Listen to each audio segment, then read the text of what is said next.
सभी लोग मेरे राधे राधे, कैसे हैं आप सभी लोग? हम उम्मीद करते हैं कि आप सभी लोग अच्छे होंगे। चलो फिर हम देर नहीं करेंगे, क्लास की शुरुआत करेंगे। एक्सरसाइज 2.2 का कॉन्सेप्ट आज हम सीखेंगे और कॉन्सेप्ट में आपको ये 3 चीज सीखना पड़ेगा। इसके बाद फिर हम प्रश्नावली 2.2 के सवालों को हल करेंगे, वो कल। प्रश्नावली 2.2 के सवाल हम कल हल करेंगे। आज हम प्रश्नावली 2.2 का कॉन्सेप्ट समझ लेंगे। हम चर्चा किसकी कर रहे हैं? बहुपद की चर्चा कर रहे हैं, ठीक है ना? बहुपद पढ़ रहे हैं, क्लियर है? देखो, छोटी सी जानकारी लो, बहुपद को px से लिखते हैं, ठीक है ना? px से बराबर जो भी हमारा बहुपद होगा वो हम लिखेंगे। इसे लिख दिए भाई 2x² माइनस का 8x माइनस का 5, जो भी लिखना होगा। बहुपद को px से हम प्रदर्शित करते हैं। क्यों? p मतलब क्या होता है? p मतलब होता है पॉलिनोमियल। क्या होता है? पॉलिनोमियल। पॉलिनोमियल मतलब क्या होता है? बहुपद, ठीक है ना? तो x क्या होता है? x मतलब होता है कि बहुपद किस किस पदों में? x के पदों में बहुपद। x क्या है? मतलब x के पदों में बहुपद है। x के पदों में बहुपद है। क्या है? बहुपद है। अगर यहीं पे हमने लिख दिया भाई 5y² माइनस का 8y माइनस का 6, तो क्या लिखोगे? तब लिखोगे py। क्या लिखोगे? पॉलिनोमियल किसके टर्म में है? y के टर्म में है। पॉलिनोमियल किसके टर्म में है? x के टर्म में है। तो बहुपद p फॉर पॉलिनोमियल, बहुपद बहुपद x के टर्म में है। इसको ऐसे दर्शाया जाता है, ठीक है? चलो एक मिनट। हाँ, समझ में आया? हाँ, अब ध्यान देना। अब आ जाते हैं हमारे जो कॉन्सेप्ट है प्रश्नावली 2.2 से संबंधित। पहले हम इन चीजों को समझ लेते हैं। ये आपके 3 कॉन्सेप्ट है, ये चीज हम पढ़ने वाले हैं प्रश्नावली 2.2 पर। इन्हीं से संबंधित सवाल आएंगे। तो जब तक आप इन चीजों का कॉन्सेप्ट नहीं समझ लेंगे तब तक आपको प्रश्नावली 2.2 का सवाल नहीं आएगा, ठीक? चलो पहले क्या, बहुपद का शून्यक निकालना। और हम किसकी चर्चा करें? यहाँ पर द्विघात बहुपद की ही चर्चा करें। क्यों? क्योंकि आपके सिलेबस में, आपके पाठ्यक्रम में सिर्फ और सिर्फ द्विघात बहुपद है। क्लियर है ना? हाँ। द्विघात बहुपद का व्यापक रूप क्या होता है? पिछले वाली वीडियो में आपको बताया था ax की पावर 2 प्लस bx प्लस का c। ये क्या है? व्यापक रूप होता है, ठीक? हमसे कह रहा है कि भाई बहुपद का शून्यक निकालना, ठीक? ये शून्यक क्या होता है? तो आपको पहले पिछले वाली वीडियो में बताए थे, इस वाले में बता दें। शून्यक का मतलब ये नहीं होता कि बहुपद के जीरो निकालो। मतलब बहुपद की अधिकतम जितनी घात होगी उसके उतने शून्यक होंगे। पहली चीज आपको पॉइंट नोट करना है। तो भाई दो घात बहुपद है, दो घात बहुपद की चर्चा कर रहे हैं। तो बहुपद की अधिकतम घात 2 है। हाईएस्ट पावर लेते हैं यहाँ पर एक लिए। हाईएस्ट पावर ही ये तय करता है किस प्रकार का बहुपद है। भाई अधिकतम घात 2 है तो द्विघात बहुपद है, और जितनी अधिकतम घात होगी उतने ही उसके शून्यक होंगे। तो अधिकतम घात 2 तो कितने शून्यक होंगे? 2 शून्यक होंगे। और शून्यक का मतलब ये नहीं होता कि 2 जीरो। मतलब ये जो भी बहुपद दिया होगा उसके 2 ऐसे मान होंगे जिसको उस बहुपद में रख देंगे तो पूरा क्या करते हो? उसको जीरो कर दो। जैसे एक एग्जाम्पल, x², एक हमारे पास है x² माइनस का 2x और माइनस का 8।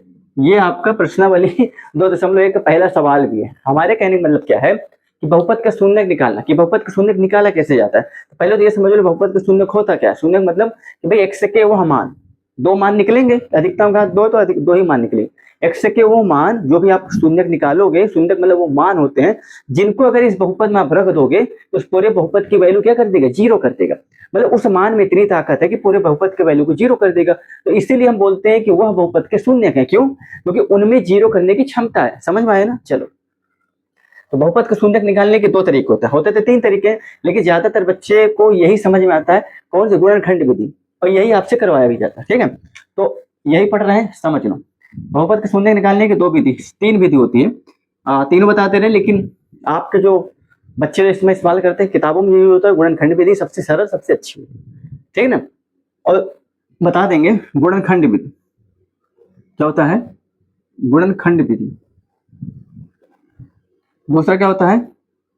पूर्ण वर्ग विधि। क्या होता है? और तीसरा क्या होता है? श्रीधराचार्य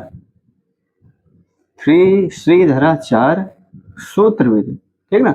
ये 3 तरीके आप कक्षा 10 में सभी लोग यही विधि का इस्तेमाल करोगे क्योंकि सबसे ईजी और सरल होता है। देखो हमारे हिसाब से तो तीनों ही सरल हैं, लेकिन बच्चों को यही समझ में आता है तो हम यही रेफर करेंगे। आप भी इसको इसी से करिए, ठीक है?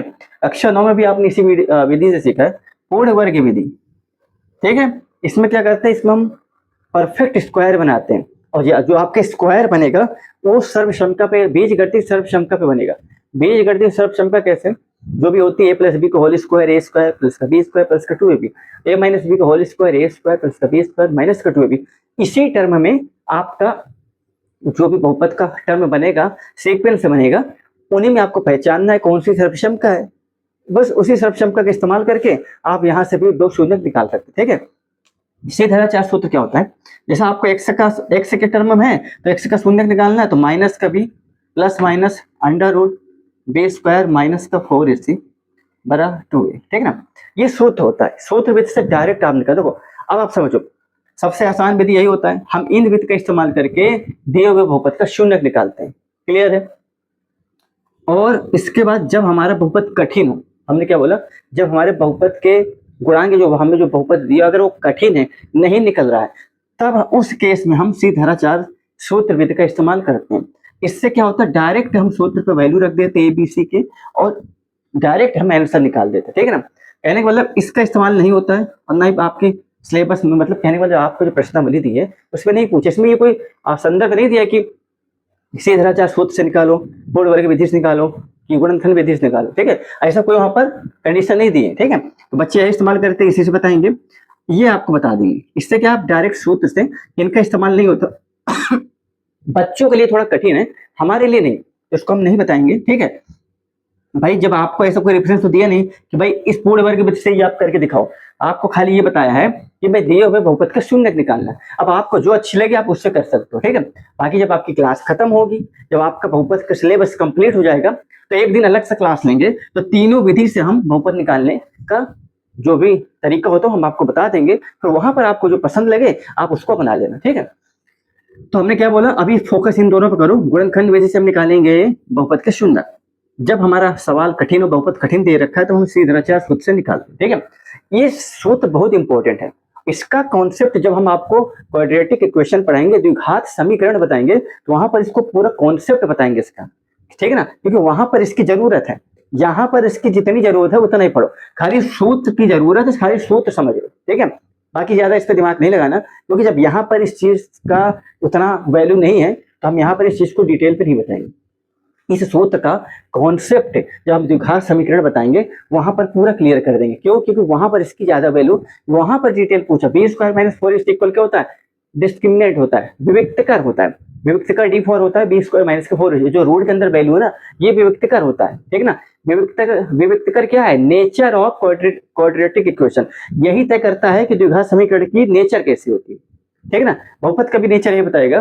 तो 3 तरह के नेचर होती है, उस पर हम चर्चा बाद में करेंगे जब आपको हम द्विघात समीकरण पढ़ाएंगे। यहाँ पर इसकी नेचर डिस्कशन नहीं करना है, बस सूत्र रखे आपको शून्य निकालना है, ठीक है।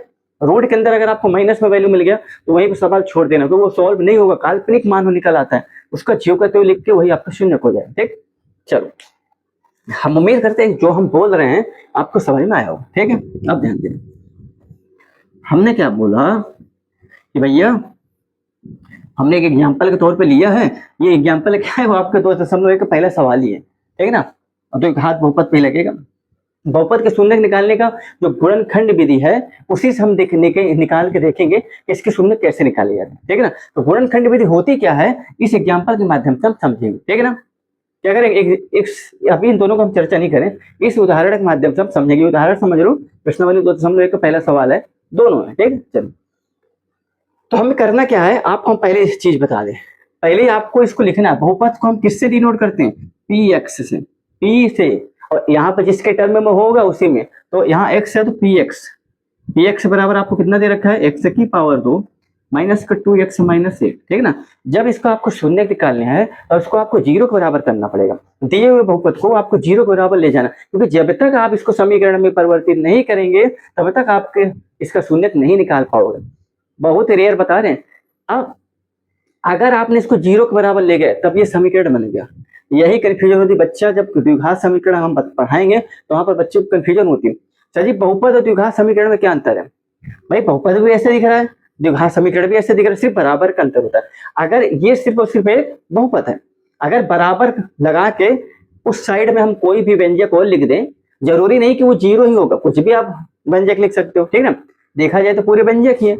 अब व्यंजक की अलग अलग क्वालिटी के आधार पर इसका नाम बहुपद रखा गया। तो जो बहुपद भी एक तरह का व्यंजक है, ये किस तरह का व्यंजक है, इसकी जो पावर पूर्ण होगी, पूर्ण संख्या होगी, ठीक है ना। अगर भिन्न में है, माइनस में है, तो वो सिर्फ सिर्फ व्यंजक है, बहुपद नहीं है। और अगर इस बहुपद को बराबर में ले जाए, बराबर जीरो के ले जाए, बराबर कोई व्यंजक के ले जाए, तब वो समीकरण बन जाता है। जब तक समीकरण में आप परिवर्तित नहीं करोगे तब तक आप शून्य नहीं निकाल सकते, ठीक है ना। px बराबर ये आपका बहुपद है। अब आप यही कहोगे हम जीरो बराबर क्यों ले जा रहे, कारण बता दिए। तो px बराबर जीरो मान रखने पर क्या करोगे, ये जीरो के बराबर ले जाने पर, अब आप यही चीज हमने आपको बताया, ऐसा क्यों करते हैं, ऐसा इसीलिए करते हैं बच्चा, क्योंकि जब तक आप इसको समीकरण नहीं बनाओगे, बराबर लगा आरएचएस में आप इसको जीरो बराबर ले जाओ, या फिर जो भी आपको व्यंजक सवाल पे दिया होगा उसके सभी व्यंजकों को आप एक साइड लाओगे, एलएचएस में बराबर जीरो ही हो जाएगा। तो मतलब बराबर में जीरो को नहीं ले जाओगे तब तक वो समीकरण नहीं बनेंगे। समीकरण की पहचान ही होती है तो इक्वल से जीरो होता है, किससे, बराबर के साइन से जुड़ा होता है। अगर बराबर का साइन आपको कहीं दिख गया, समीकरण बहुपद में सिर्फ सबसे छोटा अंतर है, सबसे बड़ा अंतर और एक सबसे बेस्ट अंतर, बराबर के साथ अगर कोई व्यंजक जुड़ा है उधर जीरो भी व्यंजक है, ठीक है, तो वो समीकरण है। अगर बराबर का चिन्ह नहीं है तो समीकरण नहीं है। तो भैया हमने जीरो पे रखने पर तो इसका मान कितना दे रखा है, एक्स की घात 2 माइनस का 2x माइनस का 8 बराबर 0। भैया बहुपद से क्या बन गया, समीकरण बन गया। जब तक समीकरण आप नहीं बनाओगे तब तक बहुपद की शून्यता नहीं निकाल पाओगे। हम किसकी चर्चा करें, गुणनखंड विधि की। इसकी चर्चा, इसको हटा दें, इसको हटा दे रहे हैं, ठीक है। अभी दो बाजी गुणनखंड विधि किसकी कर रहे हैं भैया, गुणनखंड विधि की कर रहे हैं, ठीक है। गुणनखंड विधि क्या होती है, पहले आप इसको जीरो बराबर ले जाओ, बिल्कुल ले जाओ। अब इस पर फोकस करते हैं, ये होती क्या है, ठीक है, इस पर फोकस करते ही होती क्या, ध्यान देना। शून्य निकालने के लिए क्या करेंगे, ध्यान देना, एक जो एक्स स्क्वायर का गुणांक होता है ना, यहाँ पर ध्यान देना, एक्स स्क्वायर का जो गुणांक होगा, यहाँ पर तो क्या है, जहाँ कुछ नहीं होता वहां एक होता है, ठीक है। एक्स स्क्वायर का गुणांक का जो अचर पद है ना, उससे गुणा करोगे, क्या करोगे, गुणा करोगे। अभी समझा रहे हैं, एग्जाम्पल है, सवाल नहीं बता रहे हैं, सवाल हम कल बताएंगे। जो एक्स स्क्वायर का गुणांक होता है भाई, द्विघात समीकरण है, इससे आप अगर कंपेयर करोगे, अभी बाद में बताएंगे, उसी से देखो, ये वास्तविक रूप है, मेन हीरो है, ये डुप्लीकेट है। इसी तरह आपको बहुपद दिखेंगे जो इस तरह दिखनी चाहिए, ठीक है। अगर इससे विपरीत दिख रहे हैं तो आपके बहुपद नहीं होंगे। इसी तरह दिख रहा है कि नहीं दिख रहा है, देखो चिन्हों पे मत जाओ, प्लस लगा के आप माइनस कर दो, इसलिए पोस्ट ब्रैकेट में भी लिख सकते हो। अब ध्यान देना, हम क्या करेंगे कि भाई जो एक्स की पावर 2 है, द्विघात बहुपद है, इसका जो गुणांक होगा, गुणांक हमेशा एक्स के विपरीत पीछे होता है। अब जहां पे कुछ नहीं हुआ एक लेके चलते, उसका गुणा हम किससे करते हैं, अचर पद से। करो 8 एकम 8। अब ध्यान देना कितना आया, 8, ध्यान देना। अब 8 को हम ऐसे दो टुकड़ों में तोड़ना है, ध्यान देना, 8 के ऐसे दो टुकड़े करने हैं कि उन दो टुकड़ों को अगर जोड़ो तो बीच वाला टर्म आना चाहिए। अभी गुणांक की बात कर रहे हैं हम, ये चर की बात नहीं कर रहे हैं। उन 8 के ऐसे दो टुकड़े करने हैं कि उन ऐसे दो टुकड़े करो कि जिनको जोड़ो या घटाओ, जोड़ो या घटाओ। आपके पास दो ऑप्शन, या तो जोड़ो या घटाओ, कैसे भी जोड़ घटाने आपको हमने दो चीज दे रखी, जोड़ और घटाओ। इन दोनों की मदद से क्या लाना है, ये बीच वाला पद लाना है, बीच वाला पद का गुणांक लाना है। बीच वाले पद का गुणांक क्या है, माइनस का 2, क्या है, माइनस का 2। बीच वाले पद का गुणांक क्या है, माइनस का 2, ठीक है ना। हमने क्या बोला कि भाई पहली चीज आप एक्स स्क्वायर के गुणांक का गुणा करोगे अचर पद से, ये लास्ट वाले पद से, जो आएगा उसके दो ऐसे टुकड़े करने हैं कि जो मतलब दो ऐसे टुकड़े करने हैं कि दो ऐसे टुकड़े करने हैं कि जिन दो टुकड़ों को जोड़ने या घटाने पे बीच वाला पद आना चाहिए। क्या आना चाहिए, बीच वाला पद के गुणांक आना चाहिए। यहाँ पर क्या, -2 आना चाहिए, ठीक है। और गुणा करने पर ये 8 मिलना चाहिए।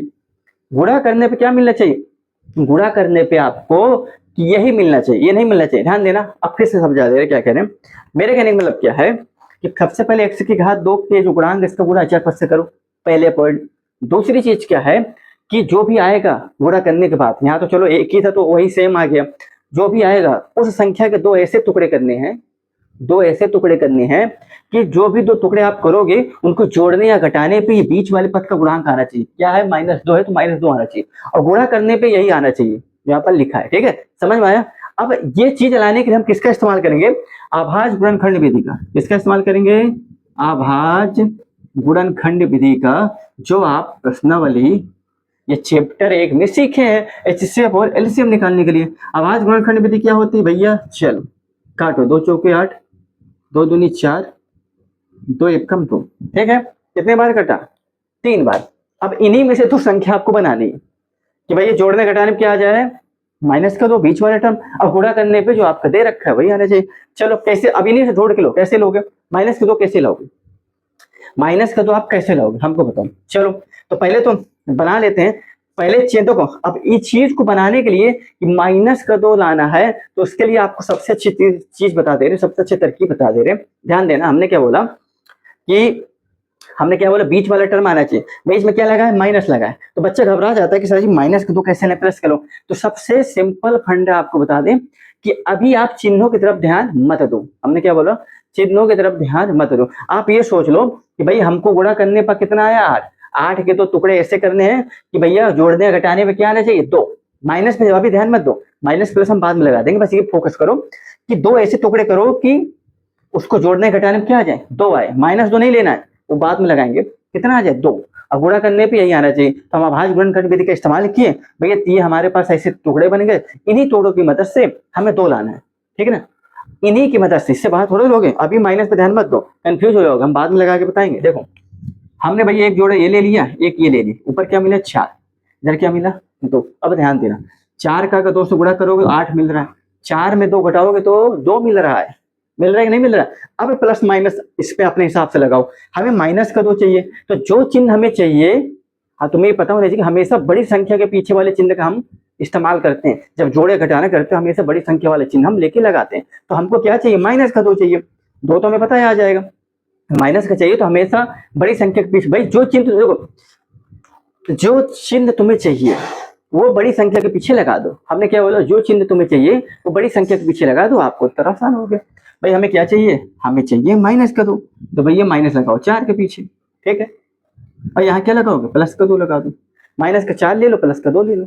ये आपको पता है कि नहीं पता, प्लस प्लस बराबर प्लस, प्लस माइनस बराबर माइनस, माइनस प्लस बराबर माइनस, और माइनस बराबर प्लस। ये हम बताए इसलिए नहीं क्योंकि कक्षा 9 में सब सिखाया जाता है, ठीक है ना, ये आपको पता है, इन्हीं का इस्तेमाल होगा। अब लगाने की तरकीब क्या है ये हमने आपको बता दिया, एक बार फिर से रिपीट कर देंगे। देखो अब देखो प्लस माइनस, देखो माइनस प्लस माइनस होता मतलब ये घटेगा, 4 में 2 गया 2। अब बड़ी संख्या पीछे वाले चिन्ह लगाते हैं हमेशा, बड़ी संख्या 4 है, 4 के पीछे क्या माइनस, माइनस 2 आ गया नहीं आ गया, आ गया ना। चलो फिर से समझो, फिर से समझ लेते हैं, ध्यान देना, फिर से समझ लेते हैं। हमने क्या बोला पहले एक्स स्क्वायर का गुणांक 1000 से गुणा करो, ठीक है। चलो जो आएगा यहाँ पर लिखो, उसके अभाज्य गुणनखंड विधि से ऐसे टुकड़े करो कि भाई जोड़ने घटाने पे क्या आना चाहिए बीच वाला पद। अभी माइनस प्लस पर ध्यान नहीं देना है, बीच वाला पद लेना है, ठीक है। क्या आना चाहिए बीच वाला पद, और गुणा करने पे यही आना चाहिए। तो भैया हमने किया, हमें 3 पद मिले, इन 3 टर्म से हमने एक जोड़ा ये बना दिया, किया 2 दूनी 4, ये तो 4 दूनी 8 तो आ रहा है, 4 में 2 गया 2 भी आ रहा है, क्लियर है। अब प्लस माइनस हम अपने हिसाब से देखेंगे। अब भैया हमें माइनस का 2 चाहिए तो हमें जो चिन्ह चाहना होता है तो उस चिन्ह को हम किस पे लगाते हैं। तो ये चीज आपको पता होनी चाहिए कि बड़ी संख्या के पीछे वाला चिन्ह हमेशा हम लेते हैं, जो हमें रिजल्ट में चाहिए जोड़ घटाना करने के बाद।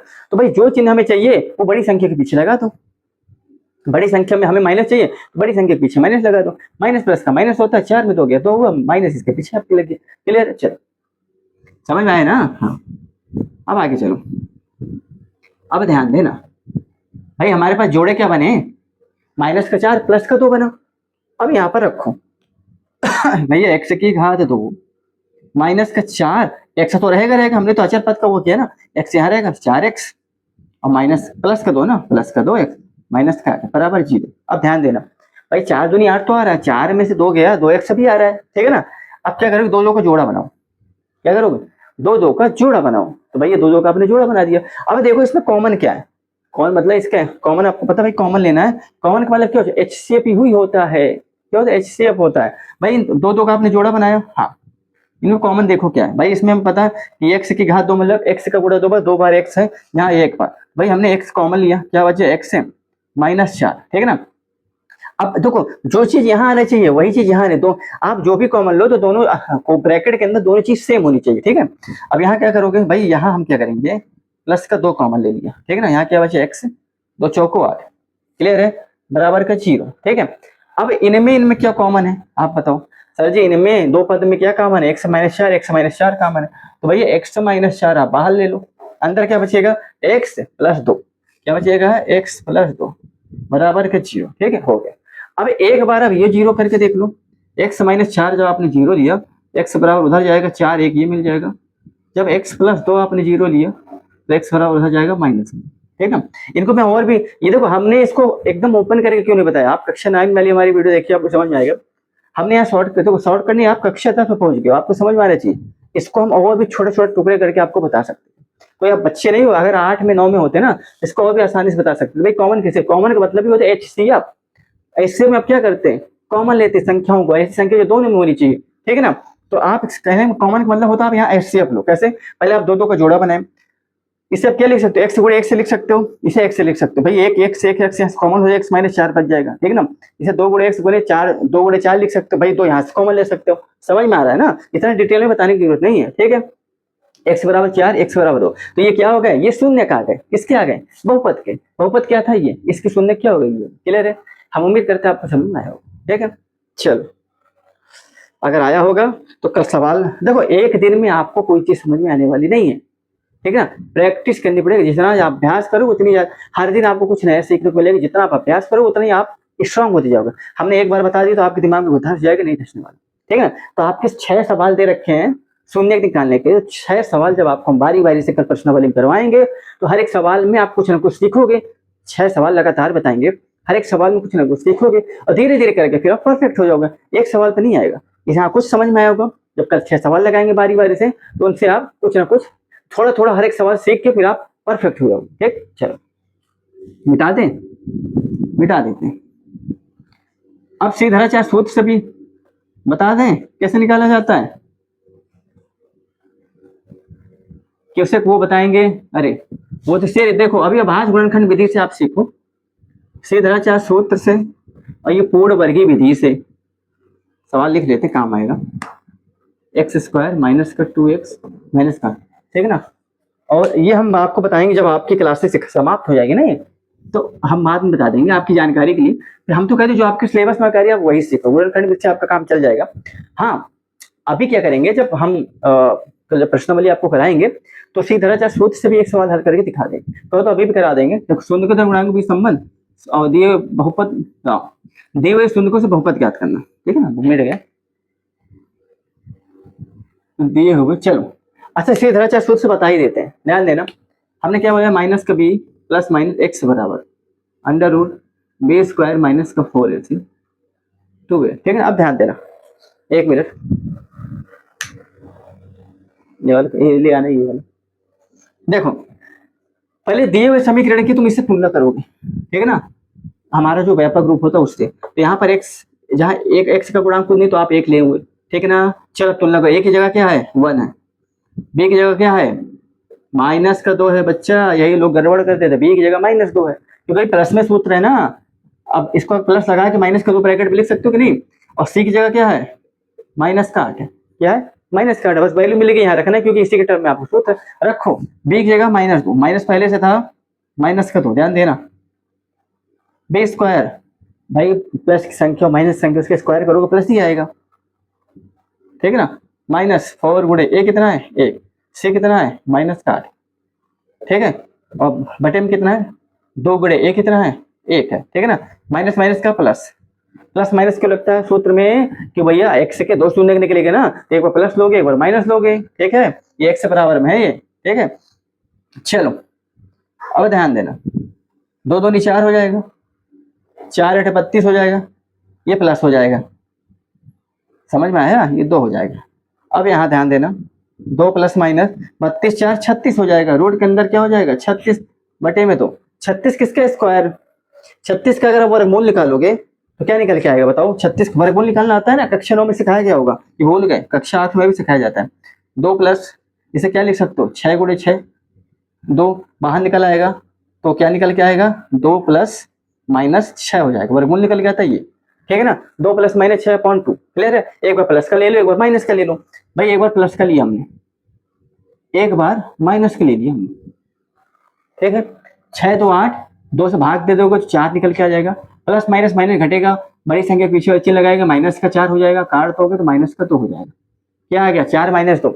और 4 - 2 पिछले वाले गुणनखंड में से भी आया था कि नहीं आया था, बिल्कुल आया था, देखो बता दिए ना। चलो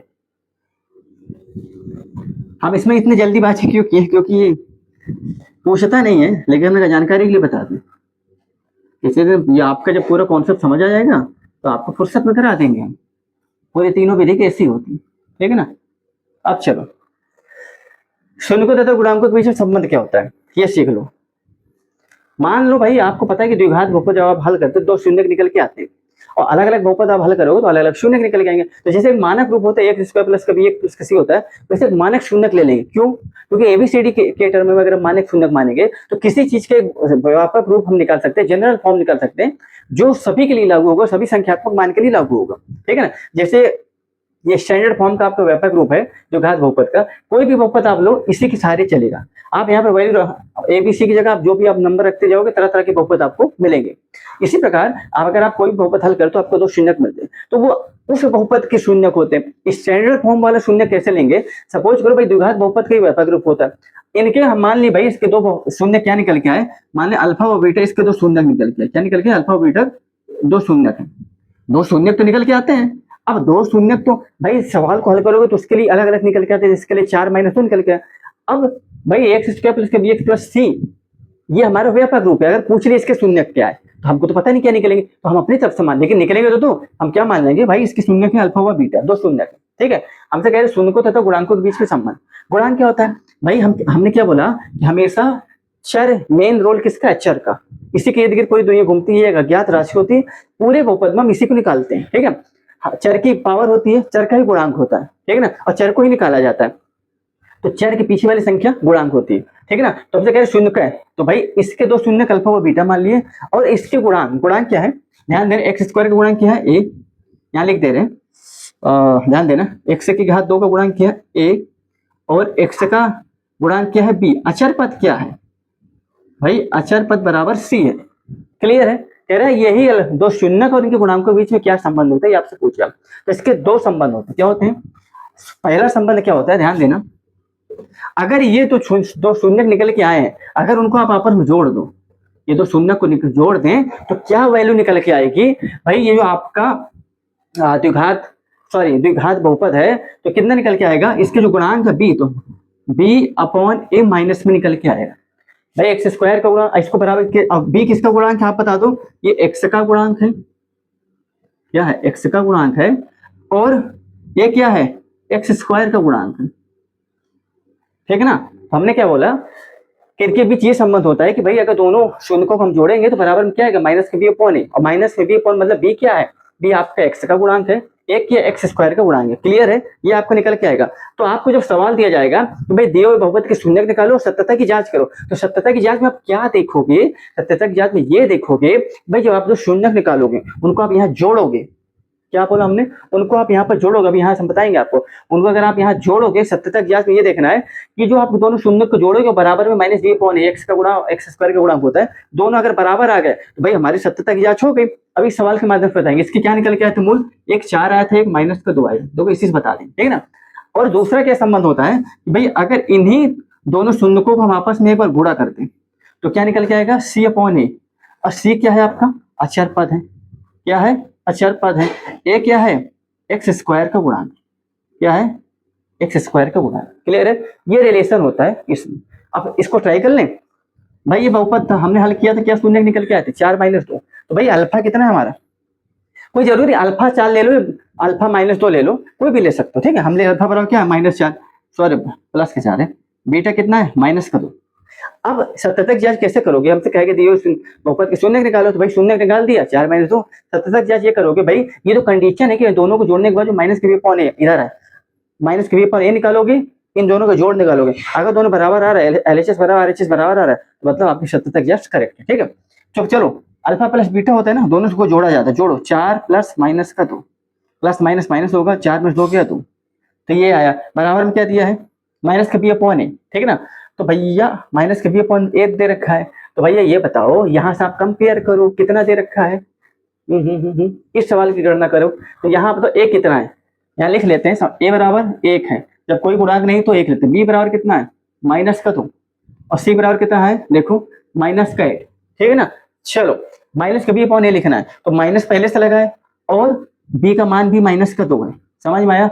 ए कितना है बच्चा? 1 है। माइनस माइनस का प्लस हो जाएगा, 2/1 कितना हो जाएगा? 2। इधर भी तो इधर भी हो, देखो एलएचएस बराबर आरएचएस। क्लियर है? ये देख लेते हैं, एक बार इन दोनों को गुणा करना है, तो कर दो भाई। अल्फा कितना है? 4, बीटा कितना है? -2, कितना आ जाएगा? -8।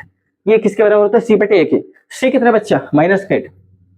ये कितना है बच्चा, 1, कितना हो जाएगा -8, ये देखो करेक्ट है ना। हम उम्मीद करते हैं आपको समझ में आया होगा। ठीक है, चलो मिटा दे इसको, मिटा दे, चलो हम इसको मिटा दें, ठीक है ना। तो आपका दूसरा भी क्लियर हो गया, आपका दूसरा भी, अच्छा ये क्लियर हो गया, इसको हटा देना। ठीक है, तीसरा और लास्ट सीख ले रहे हैं क्या है, तीसरा आपको लास्ट सीख ले रहे हैं क्या है, 1 मिनट, हाँ चलो तीसरा और लास्ट समझ ले रहे हैं क्या है, क्या दे रखा है उसको पे समझ ले रहे हैं। अब ध्यान देना, दिए हुए बहुपद से यही था ना, दिए हुए शून्यक से बहुपद बनाना है। आपको शून्यक दिए होंगे, आप क्या निकालना है, बहुपद बनाना है। शून्यक दिए होंगे, आपको बहुपद बनाना है। ठीक है, इसी के शून्यक ले लेते, क्या दिया था भाई, 4 आया था और -2 आया था, इसी क्या था ना। एक एग्जाम्पल सब समझ लेंगे। आपको शून्यक दिए हैं, क्या दिए, 4 और -2 दिए। ठीक है, अब आप समझ लिया आपको नहीं दिया, ठीक है ना। आपको ये दिया जाएगा भाई कि आपको 2 शून्यक दे रखे हैं, अब फिर इनसे बहुपद बनाओ, तो इनके बहुपद का एक डायरेक्ट सूत्र होता है कि x की घात 2, ये याद कर लेना, alpha plus beta x plus alpha into beta x, ये होता है, ये आपको सूत्र। अब आपको बताइए यहाँ k क्या है, k एक अचर पद है, क्या है, अचर पद है, कांस्टेंट है, मतलब k की जगह आप कोई भी वास्तविक संख्या रख सकते हो। अच्छा आप कहोगे k की जगह कोई वास्तविक संख्या में वास्तविक संख्या क्या होती है, 1 से लेकर अनंत तक कुछ भी हो सकती है, ठीक है ना। तो मतलब k क्या कांस्टेंट है, अचर पद है, मतलब इसके जगह कोई भी वास्तविक संख्या रख सकते हो। इसकी जरूरत क्या पड़ती है, इसकी जरूरत बच्चा ये पड़ती है जब हम बहुपद बनाते हैं, तो अगर फ्रैक्शन बटे में आपको नीचे कोई पद आ गया तो उस, क्योंकि बहुपद हमारा बटे में तो होगा नहीं, नॉर्मल ऐसा होता है, तो बहुपद जो बटे में भिन्न में जो नीचे हर में संख्या आ जाती है, उसको हटाने के लिए कि जो नीचे दिया रहता है उतने ही से ही उतना के रख देते हैं, उतना के रख देते तो नीचे से ऊपर कट जाता है, तो आपको एक शुद्ध रूप में बहुपद मिल जाता है। जब सवाल आएगा तो उसके माध्यम से हम आपको और अच्छी तरह समझा देंगे। ठीक है, चलो बहुपद बनाओ, 4 और माइनस तो इसके आया था शून्य, और ये होता है सूत्र बहुपद बनाने के। देखो आप ये हल करोगे तो यही निकल के आ जाएगा। ठीक है, चलो देखते हैं कैसे। के तो यहाँ पर आप रखने की जरूरत नहीं, तो मत रखो, क्या के क्या कांस्टेंट है, जब जरूरत हो उसकी जगह आप रख सकते हो। x की घात 2, ठीक है ना, माइनस अल्फा कितना है बताना, 4, बीटा कितना है -2, x ले लो, प्लस ये अल्फा इंटू बीटा, ठीक है ना, अल्फा कितना है 4, बीटा कितना -2, और ये x हो गया। ठीक है ना, अब ध्यान देना, x की घात 2 प्लस माइनस 4 में 2 गया 2, और 2 का गुणा इसमें करोगे 2x हो जाएगा। ठीक है ना, अब यहाँ ध्यान देना, 4 तो नहीं 8, माइनस और प्लस माइनस माइनस, माइनस का 8 गुणते x, कितना आया, x की घात 2 माइनस का 2x माइनस का 8, देखो ये आ गया ना, देखा ये आ गया भैया, क्लियर आ गया ना। एक ही एग्जाम्पल से मैंने आपको हर चीज समझा दी है। तो भैया आपका कॉन्सेप्ट जो है एक्सरसाइज 2.2 का हमने क्लियर कर दिया है, और आप इसको पढ़िएगा। कल हम प्रश्नावली 2.2 के आपको सवालों बताएंगे। तो आज के लिए इतना ही दोस्तों, कल फिर मिलेंगे आपसे इसी टाइम, तब तक के लिए राधे राधे, जय श्री कृष्ण।